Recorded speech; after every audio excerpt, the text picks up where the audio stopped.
नमस्कार मित्रों, मैं नीलाव एक बार फिर से धर्म संसार पर आप सभी का स्वागत करता हूँ। भगवान शिव के वैसे तो कई अवतार हैं, लेकिन उनमें से जो सबसे भयंकर हैं वो हैं वीरभद्र। शायद ही कोई ऐसा होगा जो वीरभद्र के विषय में नहीं जानता होगा, लेकिन आज इस वीडियो में हम जो कथा बताने वाले हैं वो ऐसी कथा है जो सभी लोगों को नहीं पता। वीरभद्र द्वारा दक्ष के यज्ञ का विध्वंस करने के बारे में तो हम सभी जानते हैं, किंतु क्या आपको ये पता है कि उसी यज्ञ में वीरभद्र और भगवान विष्णु में भी एक युद्ध हुआ था।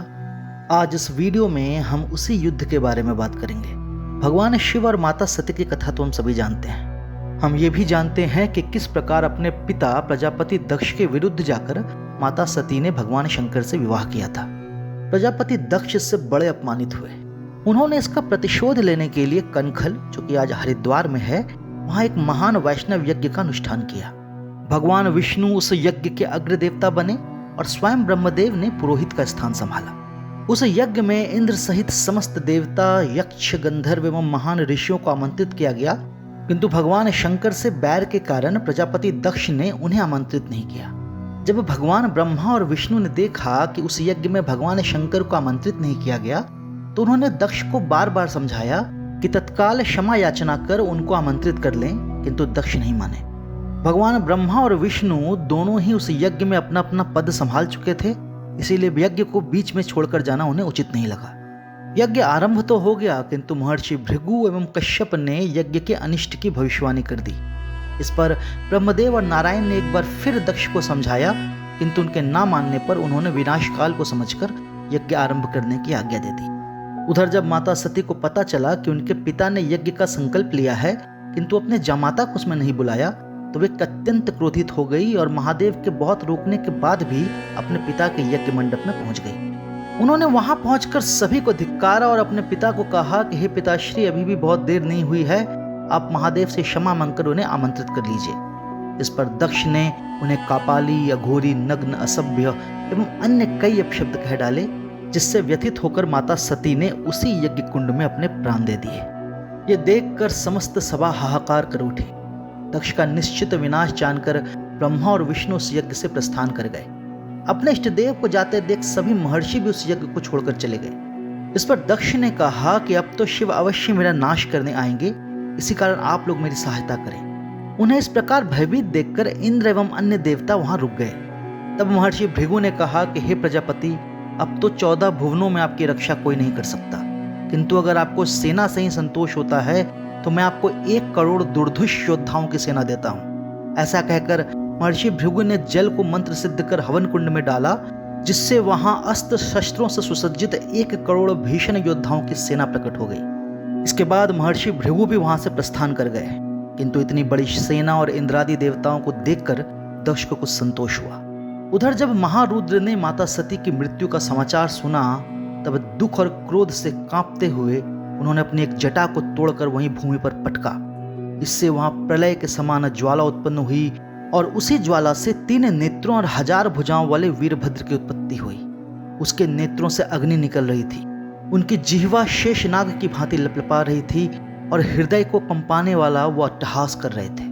उनकी काया इतनी विशाल थी जैसे स्वर्ग को छू लेगी। कहा जाता है कि उनका रूप ऐसा भयानक था कि नंदी, श्रृंगी इत्यादि शिवगणों ने भय से अपने नेत्र बंद कर लिए। जैसे ही रुद्रावतार ने शिव को प्रणाम किया, क्रोध एवं दुख से संतप्त महारुद्र ने कहा कि हे पुत्र, तत्काल दक्ष के यज्ञशाला जाओ और उसका वध कर दो। यदि उसे बचाने कोई भी आए, तो चाहे वो यक्ष हो, गंधर्व हो, देवता, दानव, नाग, किन्नर, उसका वध कर देना। महादेव की आज्ञा सुनकर वीरभद्र ने एक भीषण अट्टहास किया और एक ही छलांग में वहां से सैकड़ों योजन दूर दक्ष की यज्ञशाला में पहुंच गए।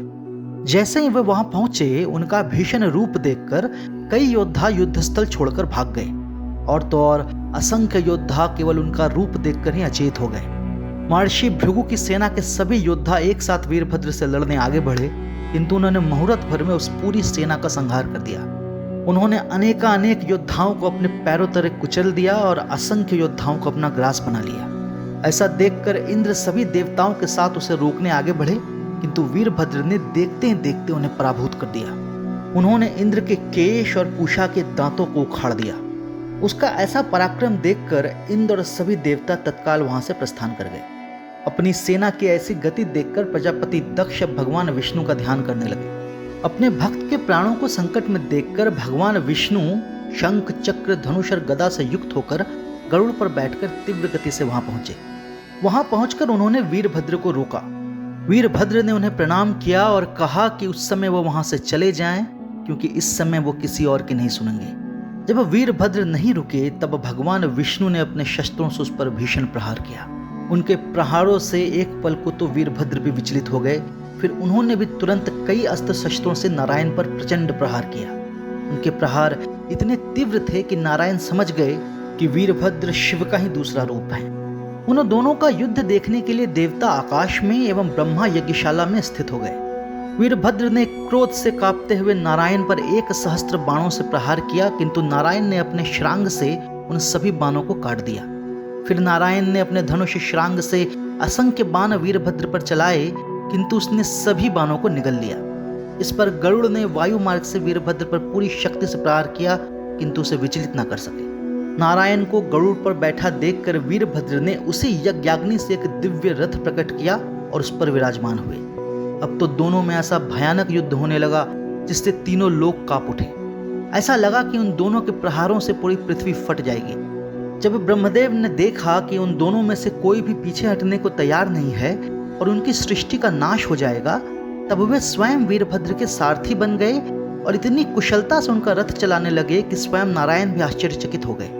ब्रह्मा के सारथी बनने के बाद वीरभद्र का पल्ला थोड़ा भारी हो गया और उनके कुशल सारथ्य के कारण गरुड़ वीरभद्र का सामना करने में असमर्थ हो गए। ऐसा देखकर नारायण ने अपनी महान गदा कौमोदकी से वीरभद्र पर पूरी शक्ति से प्रहार किया, जिससे वीरभद्र व्याकुल हो गए और रक्त वमन करने लगे। इसके बाद वीरभद्र ने भी पुनः पूरी शक्ति से नारायण पर प्रहार किया, जिससे गरुड़ की गति रुक गई और उनके पंख झड़ गए।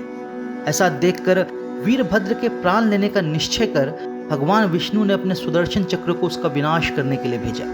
भगवान शिव द्वारा ही उन्हें प्रदान किया गया 1000 आरव वाला वो महान अस्त्र भयंकर प्रलय अग्नि निकालता हुआ वीरभद्र की ओर बढ़ा, किंतु वीरभद्र उस महान प्रचंड अस्त्र को पानी की भांति पी गए। इसे देखकर एक पल को तो नारायण भी स्तंभित हो गए। दोनों को इस प्रकार लड़ते देखकर वीरभद्र के सारथी बने परमपिता ब्रह्मा ने भगवान विष्णु से कहा कि हे नारायण, जो आपके प्रहार से भी विचलित ना हुआ हो और जिसने सुदर्शन चक्र का भी भक्षण कर लिया हो, वो अवश्य ही महादेव का ही दूसरा रूप है। ये तो आप भी जानते हैं कि आज दक्ष की मृत्यु निश्चित है।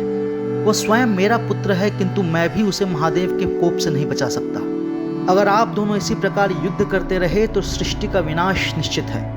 आप तो समस्त जगत के पालनहार हैं, फिर आप उसका विनाश कैसे होने दे सकते हैं? या तो आप भी जानते हैं कि दक्ष ने जिस क्षण महादेव का अपमान किया था, काल ने उसी क्षण उसका विनाश निश्चित कर दिया था।